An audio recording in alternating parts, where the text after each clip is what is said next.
भाई जी बाबा की। पद संख्या 427 पद रत्नाकर जी का पाठ। पद संख्या 427।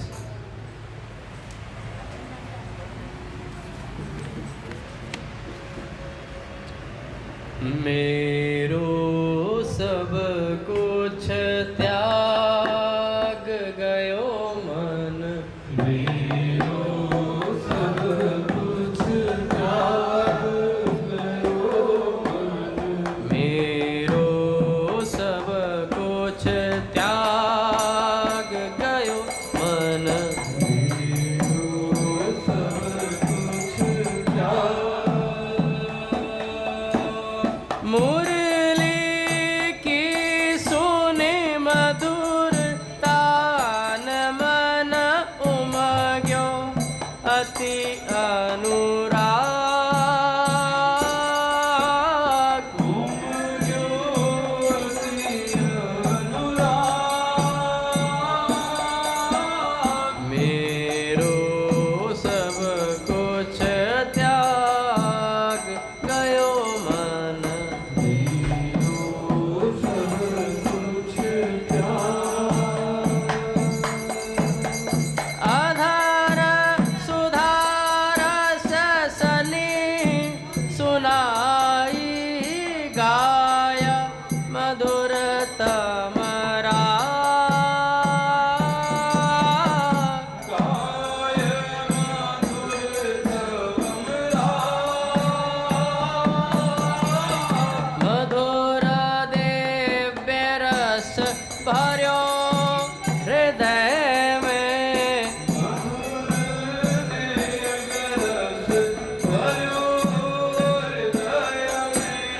अग जग क्षयो विराग, मेरो सब कुछ त्याग गयो मन,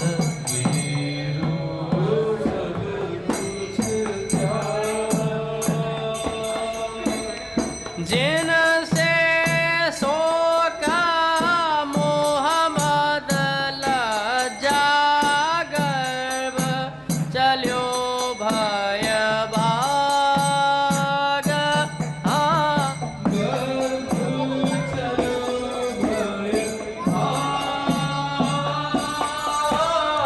मिटी सकल ममता अभिलाषा,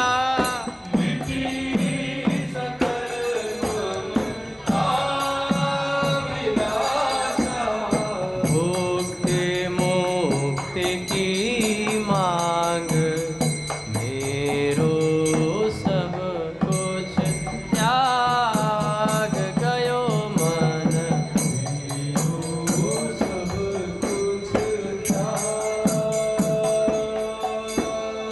मधुरा मिलन की एक लालसा उठी तीव्रतम जाग,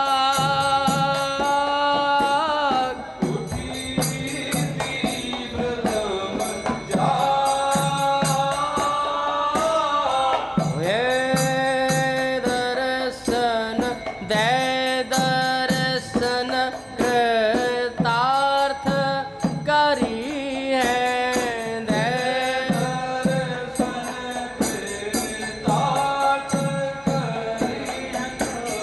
कब मन मोहन बड़ भाग, मेरो सब कुछ त्याग गयो मन,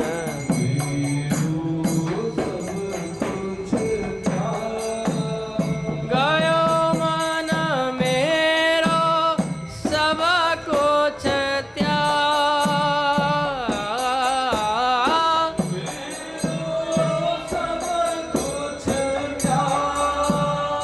गयो मन मेरो सब कुछ, मेरो सब कुछ, मेरो सब कुछ त्याग। श्री भाई जी बाबा की।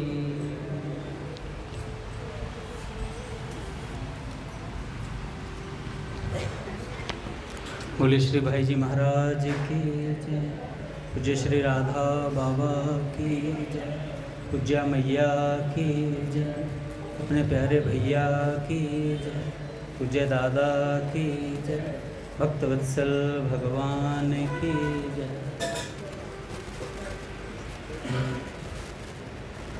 पहले पूज्य भाई जी का एक विचार, उसके बाद एक भक्त चरित्र।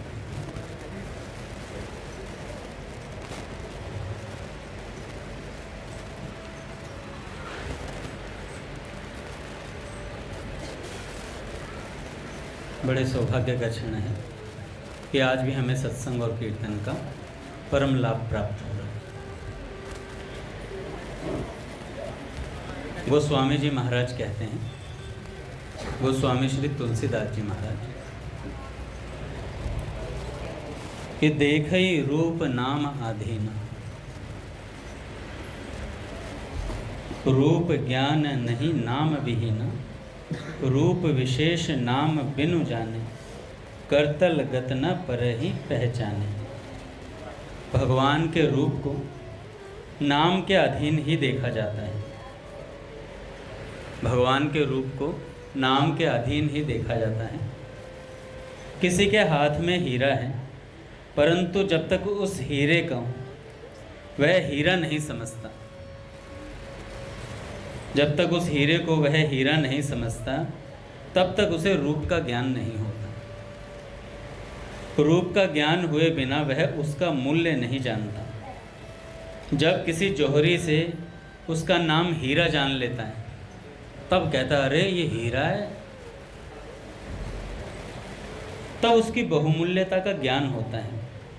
इससे यह सिद्ध हो गया कि नाम का स्मरण हुए बिना नामी का ज्ञान नहीं होता।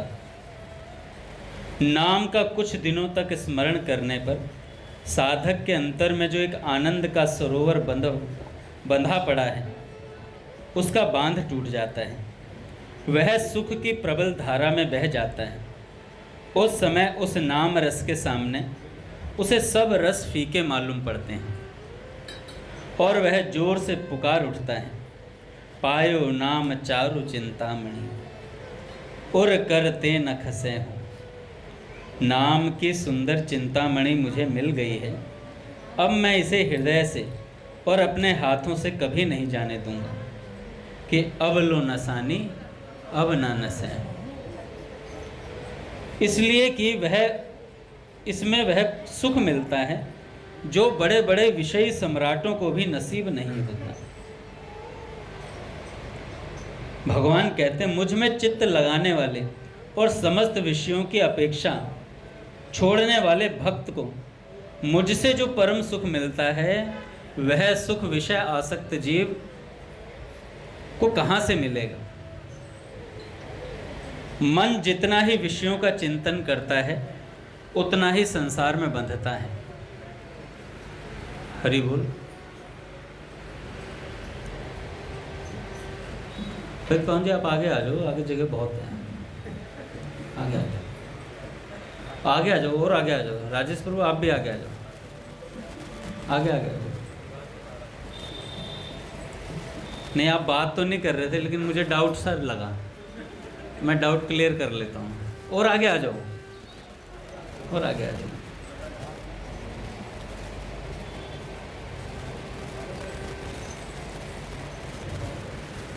तो बाबूजी कहते हैं,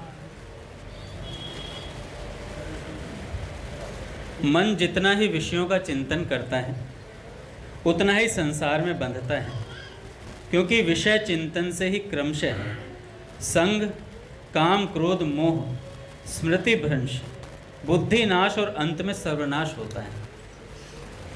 आप जितना जितना बहिर्मुख होते जाएंगे, उतना उतना संसार में बंधते जाएंगे।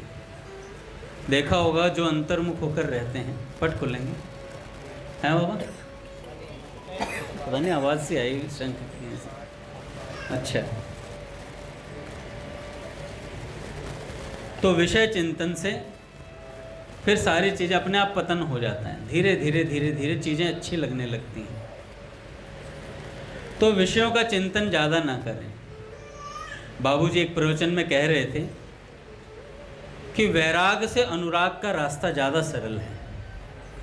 वैराग्य से ज़्यादा रास्ता सरल है अनुराग का। आपको जो वस्तु पानी है उसका चिंतन कीजिए, छोड़नी है उसका चिंतन करेंगे तो छूटेगी तो पता नहीं है या नहीं है, पर हम लग नहीं पाएंगे प्रभु।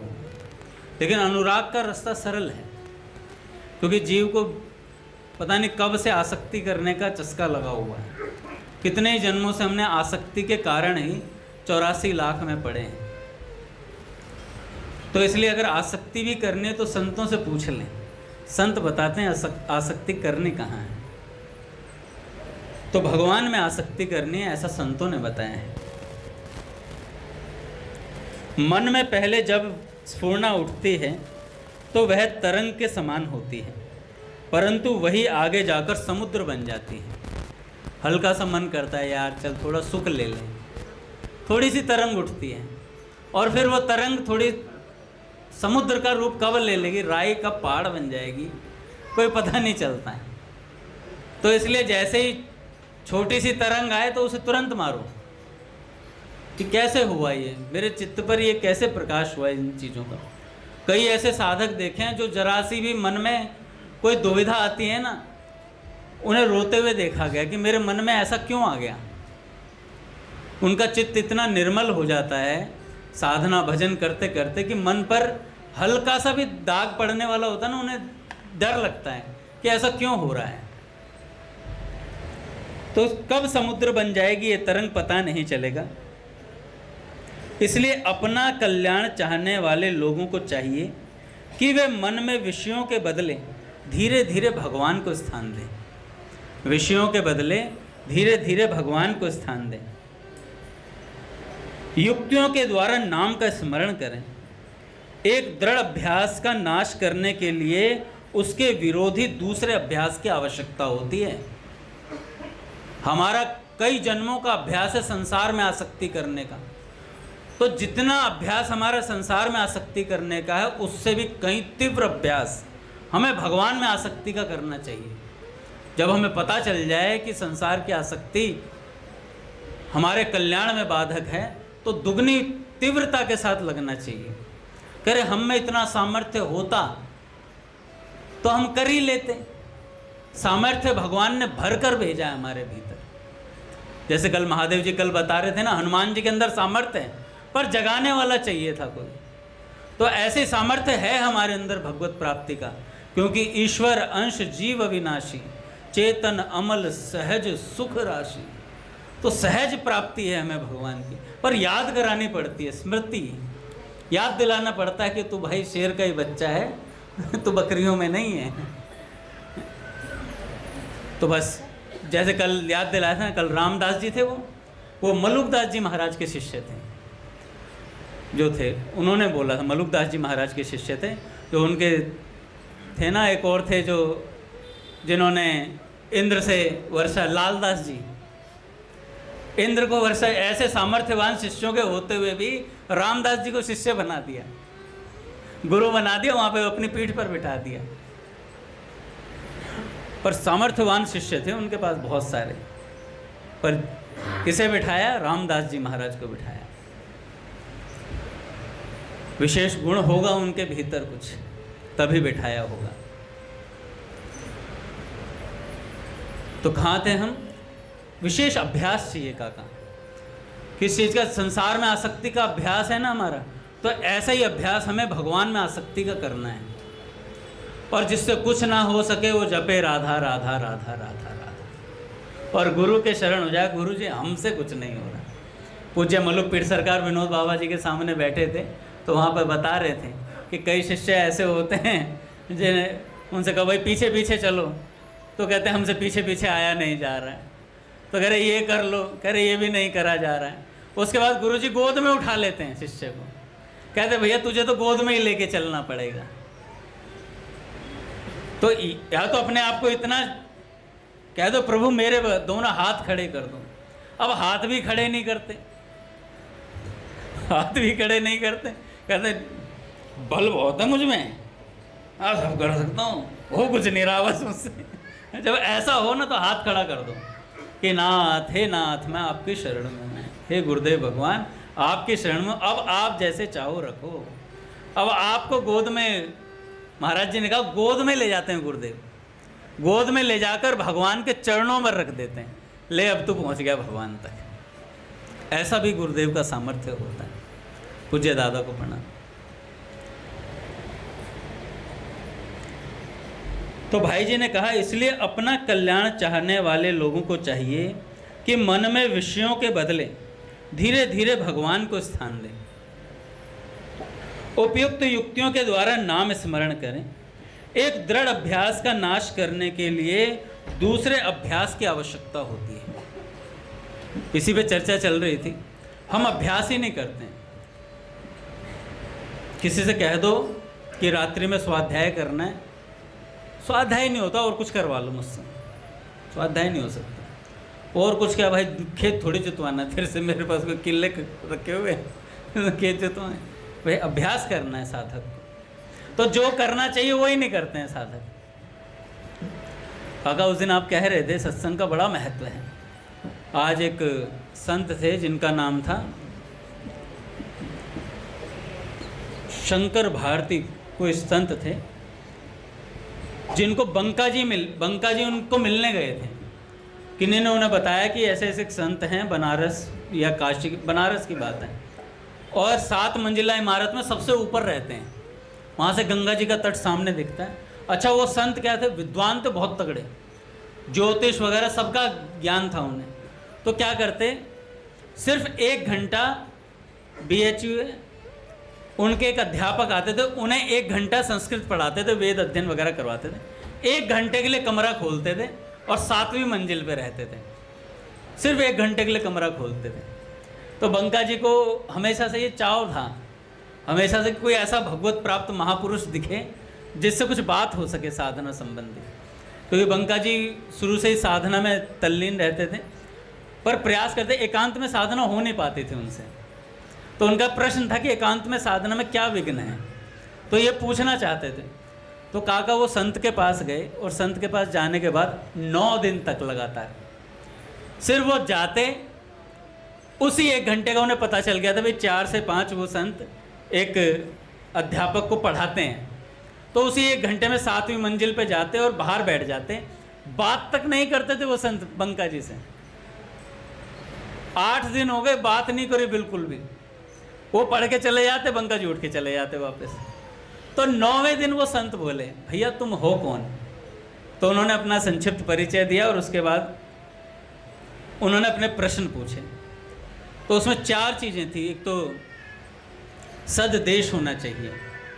सददेश मतलब एक एकांत स्थान होना चाहिए, थोड़ा अच्छा सा वृक्षावली हो, इस तरीके का स्थान होना चाहिए। और 3 चीज़ें और थी। एक उसमें एक सत्संग था, और एक साधना का कुछ था, एक नाम जप का था। तो इस तरीके से 4 बातें उन्होंने बताई थी कि इन 4 चीज़ों को करो, तुम्हारा एकांत में भजन बनने लगेगा। अच्छा, तो उन्होंने, बंका जी ने पूछा कि महाराज कुछ सेवा करूं मैं आपकी? तो उन्होंने कहा सेवा तो एक ही है मेरी, मेरे लिए रोज़ एक वृक्ष का नाम बताया, उसकी दातुन ले आया करो, दातुन ले आया करो। तो वो रोज़ जाते। अच्छा, उन्होंने पूछ भी लिया कि महाराज ये वृक्ष मिलेगा कहाँ? तो उन्होंने बता दिया कि ऐसे ऐसे गंगा जी के किनारे जाना, उस जगह ऐसे ही वृक्ष लगे रहते हैं, और वहाँ से रोज़ दातुन लानी है। और वो रोज़ दातुन लाते थे महाराज उनके लिए, रोज़ दातुन लेके आते। कई दिन तक उन्होंने 7-8 दिन और उनके पास रोज़ दातुन लेकर के जाते, और बस दर्शन करते वापस आ जाते। तो बता रहे थे उसके अंदर, चरित्र के अंदर, कि उनका आशीर्वाद बहुत फला उनके जीवन में। तो संतों से मिलने का बड़ा चाव था। और चाव भी ये सिर्फ नहीं कि सेल्फी ले ली सेल्फी वाला चाव नहीं था, सत्संग का चाव था, सत्संग का चाव था। और हमेशा प्रश्न पूछते रहते साधना संबंधी, और करते भी थे साधना। एक होता है सिर्फ प्रश्न पूछना, एक होता है उन प्रश्नों के उत्तर के साथ अपना क्रियान्वयन भी करना उसका। तो अभ्यास की आवश्यकता है।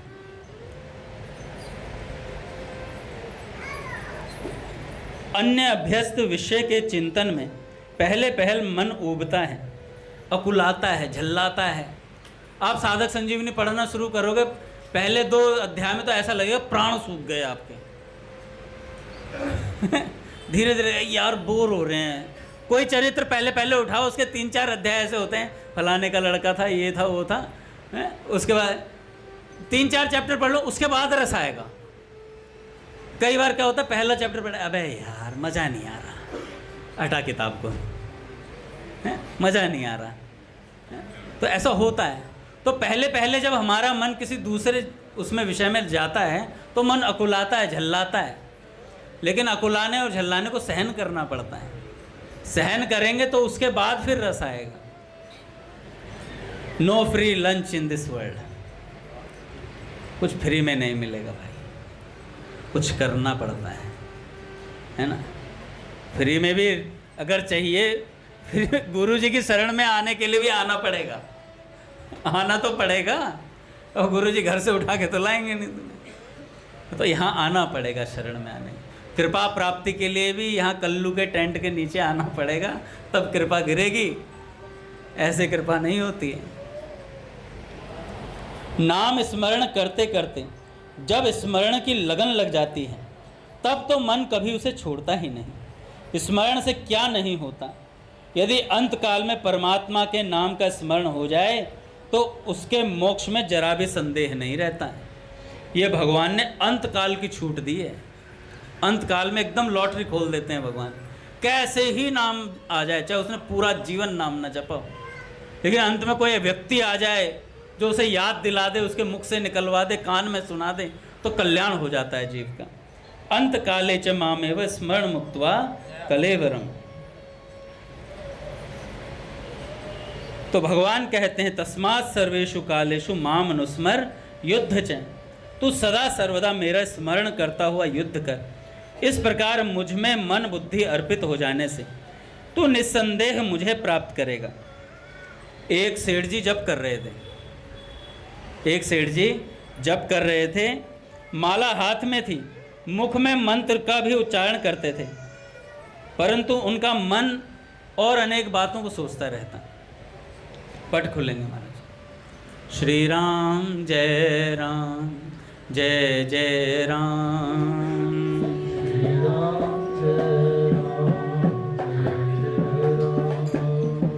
श्री राम जय राम जय जय राम,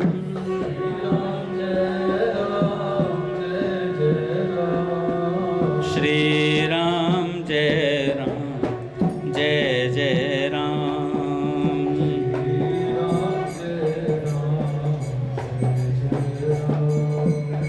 श्री राम जय राम जय जय राम,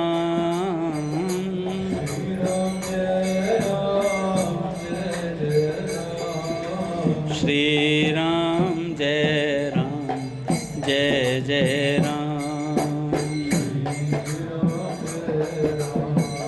जय जय राम, जय जय श्यामा जय जय श्याम,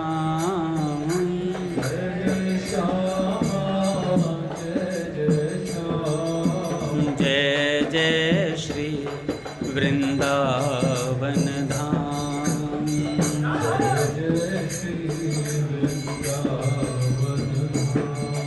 बोले राधा माधव सरकार की।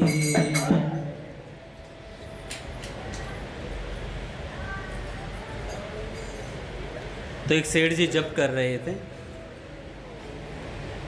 माला हाथ में थी, मुख से भी मंत्र का उच्चारण करते थे, परंतु उनका मन और ही अनेक बातों के चिंतन में रहता।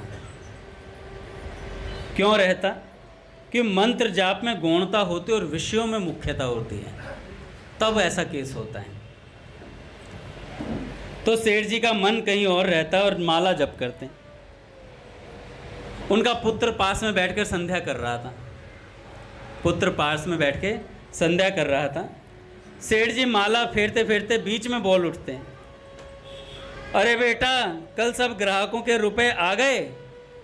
इतना बोल के फिर माला में रहते राम राम राम राम राम राम राम राम। फिर थोड़ी देर में कहते अरे बेटा आ गए, पैसे आ गए ग्राहकों के, राम राम राम राम राम राम राम राम राम राम। आए नहीं क्या?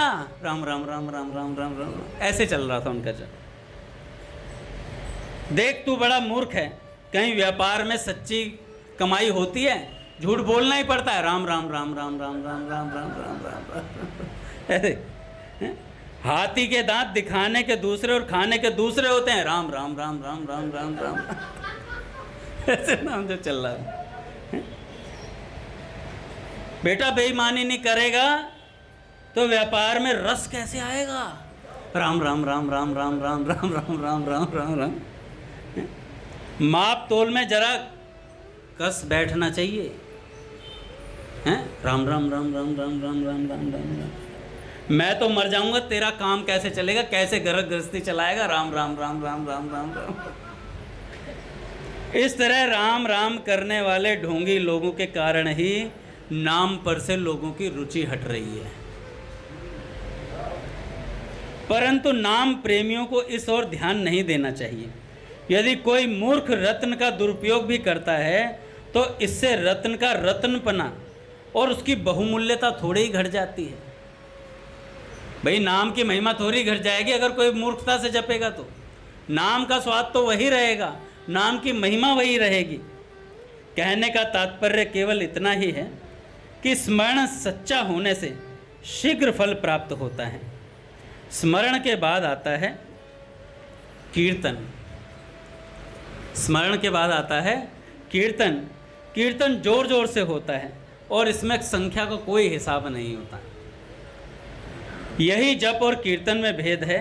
जप जितना गुप्त होता है उतना ही उसका महत्व अधिक है, परंतु कीर्तन जितना ही गगन भेदी स्वर में होगा उसका उतना ही महत्व होगा। ये नहीं सब शब्द समझ नहीं आ रहा है, गला ही फाड़ लिया। उच्च स्वर में शब्द क्लियर होने चाहिए। कीर्तन के साथ संगीत का संबंध है। भाई जी कहते हैं कीर्तन में पहले पहल स्वरों की एक तानता करनी पड़ती है। कीर्तन कई प्रकार के हैं। अकेले ही भगवान के किसी नाम का कीर्तन करना, आर्त भाव से पुकार उठना, ये पहला कीर्तन है, जैसे द्रौपदी और गजेंद्र ने पुकारा था। दूसरा, अकेले ही भगवान के गुण नाम, कर्म नाम, जन्म नाम और संबंध नामों का विस्तार पूर्वक या संक्षेप में जोर जोर से उच्चारण करना, ये दूसरा कीर्तन है। तीसरा, भगवान के किसी चरित्र या भक्त चरित्र के किसी कथा भाग का गान करना और बीच बीच में नाम कीर्तन करना। चौथा है, कुछ लोगों को एक साथ मिलकर प्रेम से भगवान का नाम गाना चाहिए। और पांचवा, अधिक लोगों को एक साथ मिलकर एक स्वर से नाम कीर्तन करना चाहिए। ये नाम की महिमा पूज्य भाई जी द्वारा। अब एक भक्त का चरित्र सुन लेते हैं। भक्त हुए ग्वारिया बाबा। क्या हुआ, एक राज्य में लोग जोर जोर से चिल्ला रहे थे, अरे निकल, तुझे घड़ियाल खा जाएंगे। एक व्यक्ति को कह रहे हैं, अरे निकल इस तालाब से, नहीं तो तुझे घड़ियाल खा जाएंगे। अरे ओ बाबा, सुनता नहीं, तेरी मौत आई है क्या? तालाब से क्यों नहीं निकलता? राजा दतिया का चौकीदार चीख चीख कर पुकार रहा था ये बातें, पर उस नवयुवक बाबा के कान में जूं भी नहीं रेंग रही थी। वो आराम से तालाब में पड़ा है। उसे ना घड़ियाल दिख रहे हैं, ना चौकीदार की आवाज़ सुनाई पड़ रही है। राजा कुछ कर्मचारियों को ले भाग आए और युवक को अब भी वैसे ही देखा तालाब में पड़े हुए। तो राजा ने कहा, ज़बरदस्ती से बाहर निकालो। तो उसे बाहर निकाला और कहा कि राजमहल में ले चलो। नवयुवक बाबा दतिया राज्य में सबकी चर्चा का विषय बन गया कि इतने घड़ियालों के बीच में आराम से लेटा हुआ, इसे कोई डर नहीं लग रहा है। तो राजा को समझने में देर न लगी। उसने तुरंत कहा, राजा ने, ये अवश्य कोई महापुरुष जान पड़ते हैं, ये अवश्य कोई महापुरुष जान पड़ते हैं। निर्भीकता, वैराग्य, निष्ठा, भक्ति और बुद्धिमत्ता से विशेष प्रभावित हुए राजा उनकी। उन्होंने बहुत अनुनय विनय के साथ उनसे दतिया में रह जाने का आग्रह किया। बाबा उनका आग्रह न टाल सके, वे दतिया में रह गए। राजा अधिक से अधिक उनका संग करते, राज्य का संचालन भी उनकी सलाह से करते। दतिया में एक नए युग का आरंभ हुआ। संत भगवान कह रहे थे, जिनका मैं सुन रहा था, उन्होंने कहा जब कोई संत राजा बनता है ना तो वो बड़ा विशेष कार्य करता है देश के लिए। गांव गांव में कथा कीर्तन और सत्संग की बाढ़ आ गई महाराज। बाबा का जन्म हुआ 1843 है सर। लगभग बुंदेलखंड के एक ब्राह्मण परिवार में हुआ था। बचपन से ही उनमें संसार से उदासीनता थी और असाधारण भगवान का अनुराग था उनके भीतर। देखो, मैं ये वैसे भी सुना सकता हूँ, लेकिन पढ़ के इसलिए सुनाता हूँ, कोई संत की कोई बात, विशेष बात होती है ना, वो बीच में रह जाती है। मैं क्या करता हूँ, अब मान लो मेन पॉइंट रख लिया मैंने, वो बता दो, बीच में जो उपदेश होते हैं ना संतों के, वो रह जाते हैं। तो उदासीनता देखी और असाधारण व्यक्तित्व देखा। यह देखकर उनके पिता ने 16 वर्ष की आयु में ही उनका विवाह कर दिया कि ये तो बहुत ज़्यादा भगवद अनुराग में लिप्त हो रहा है। एक रूपवती कन्या से उनका विवाह कर दिया, पर प्रसव काल में पत्नी की पीड़ा देखकर उनके वैराग्य की अग्नि इतनी प्रचंड हो उठी कि उन्होंने उसी रात गृह का त्याग कर दिया कि भैया ऐसे प्रसव की पीड़ा होती है। तभी से वे बहुत दिनों तक जंगलों और पहाड़ों में श्री कृष्ण की खोज में भटकते रहे। श्री कृष्ण के प्रति उनका सख्य भाव था। वे उन्हें यार कहा करते थे। यार की याद में और उस याद की जगत को भुला देने वाली मस्ती में घूमते फिरते रहते थे। हमेशा घूमते फिरते रहते थे। बाबा को संगीत से बड़ा प्रेम था। वे स्वयं भी अच्छे संगीतज्ञ थे, पर उन्हें नाद सिंधु का साक्षात्कार प्राप्त करने की धुन थी। इस धुन में वे एक दिन दतिया से लोप हो गए। निकटवर्ती पर्वतों के गुप्त स्थानों में रहकर 3 वर्ष तक तपस्या करी और अंत में संगीत की अधिष्ठात्री देवी को उनकी कृपा से उनकी मनोकामना भी पूर्ण हुई। नाद सिंधु का दर्शन प्राप्त कर वे वृंदावन चले गए। वहाँ रास मंडलियों के स्वरूपों तथा अन्य लोगों को संगीत की शिक्षा देकर संगीत का प्रचार करते रहे। संगीताचार्य के रूप में उनकी ख्याति फैल गई। एक बार तत्कालीन भारत के संगीत सम्राट श्री विष्णु दिगंबर जी उनके पास आए। उस समय वे यमुना तट पर बैठे हुए यार की मधुर लीलाओं के चिंतन में मग्न थे। यार का अर्थ है यहाँ पर श्री कृष्ण। बाह्य दशा प्राप्त कर जब उन्होंने आंखें खोली तब विष्णु दिगंबर जी ने उनके चरणों में माथा टेक कर कहा, महाराज एक सरगम नहीं बैठ रहा है ठीक से। बहुत दिन हो गए प्रयत्न करते करते। बाबा ने सहज भाव से कहा, पद बोलो, कौन सा गाना है। श्री विष्णु दिगंबर पद कहने लगे। उसी क्षण बाबा ने बालुका में सरगम लिख दिया। उसका सरगम लिख दिया। विष्णु दिगंबर जी को यह देखकर बड़ा आश्चर्य हुआ और प्रसन्न भी हुए और समझ गए कि मुझसे त्रुटि कहाँ हुई है। परंतु संगीत बाबा के दैनिक जीवन का मुख्य अंग न था। उनका संगीत प्रेम तो उनके कृष्ण प्रेम का परिणाम था। मनुष्य जिसका चिंतन करता है उसी का हो जाता है। मनुष्य जिसका चिंतन करता है उसी का हो जाता है। उसी के गुणों का विकास उसमें होने लगता है। बाबा जिसका चिंतन करते थे वह एक नंदगांव का ग्वारिया था। इसलिए उनकी वेशभूषा, रहन सहन, बोलचाल सब ब्रजवासी ग्वारिया जैसी हो गई थी। इसलिए लोग उन्हें ग्वारिया बाबा पुकारने लग गए थे। ग्वारिया बाबा जिसका चिंतन करते थे वह बड़ा संगीत प्रेमी भी था, तो क्यों न उन्हें भी संगीत से प्रेम होता। उनका कृष्ण प्रेम दिनों दिन बढ़ता गया।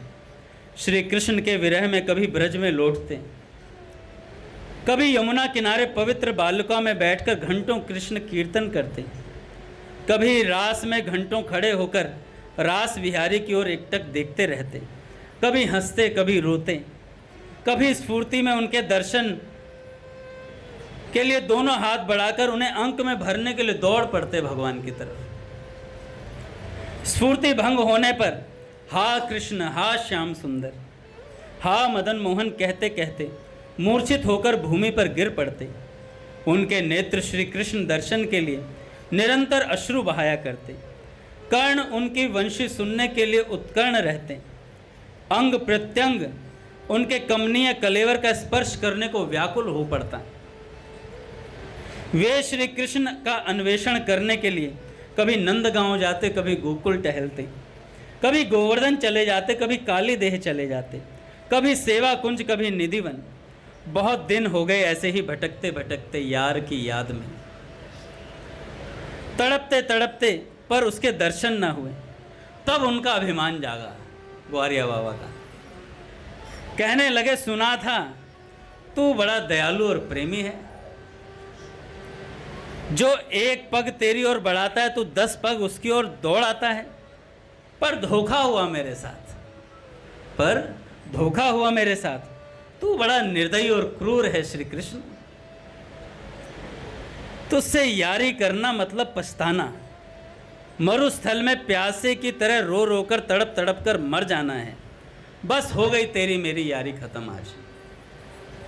तुझे अपना युवराज पने का अभिमान है तो हम भी ग्वारिया हैं ब्रज के, हैं हम भी ग्वारिया हैं ब्रज के। कभी मिलेगा तो तुझसे बात भी नहीं करूँगा सारे, कभी मिलेगा तो तुझसे बात भी नहीं करूँगा, तेरी ओर मुंह उठाकर देखूंगा भी नहीं। ग्वारिया बाबा ने मंदिर में जाना, रास देखना, कीर्तन करना इत्यादि सब बंद कर दिया। दूसरे लोगों को वे इन कार्यों में जाते हुए देखते तो कहते, अरे ओ भैया मेरी मानो तो इसके चक्कर में मत पड़ो, मेरी मानो तो इसके चक्कर में मत पड़ो। कछु हाथ नहीं आवेगो, बड़ो निष्ठुर है, बस गोपियों के संग हुड़दंग करने को मजा है इसका, बस यही करने आए, हमारे से थोड़ी मिलता है ये, हमारी सुधी लेवे को कहाँ है ये, ऐसे बोल रहे हैं बाबा। श्री कृष्ण अपने प्यारे सखा के दर्शन कीर्तन आदि से वंचित हो जाने के कारण व्याकुल हो उठे। ये है भक्त का सामर्थ्य। जब भक्त प्रेम करता है तो भगवान भक्त के प्रेम के लिए व्याकुल हो जाते हैं। वह स्वयं तो रूठा था ही और दूसरे भक्तों को भी बहकाने लगा था। तो भगवान को चिंता हो गई, यार ये तो ग्राहक कम कर रहा है। एक दिन अचानक गोधूली के समय जब ग्वारिया बाबा रमण रेती में भ्रमण कर रहे थे, उन्होंने देखा कि सामने से गायों का झुंड चला आ रहा है। बीच में एक किशोर अपने सजल जलद नील कलेवर की ज्योति बिखेरता बांसुरी के मधुर स्वर से वायु को विकंपित करता हुआ आ रहा है। निकट आने पर दिखे उसके मदमत्त मधुप पंक्ति के समान काले घुंघराले कुंतल, सर्प राग पद्म पल्लव के समान अधर नील नलिनी से मद भरे नेत्र उसके, गले में वनमाला और सिर पर मोर पिच। अरे ये तो यार है, ऐसे बोले, अरे ये तो यार है। बाबा के शरीर में आनंद की लहर व्याप्त हो गई। उनका सारा अभिमान जाता रहा। वे यार के मिलने पर उसकी तरफ मुंह उठाकर न देखने की अपनी प्रतिज्ञा भूल गए, अपनी प्रतिज्ञा भूल गए।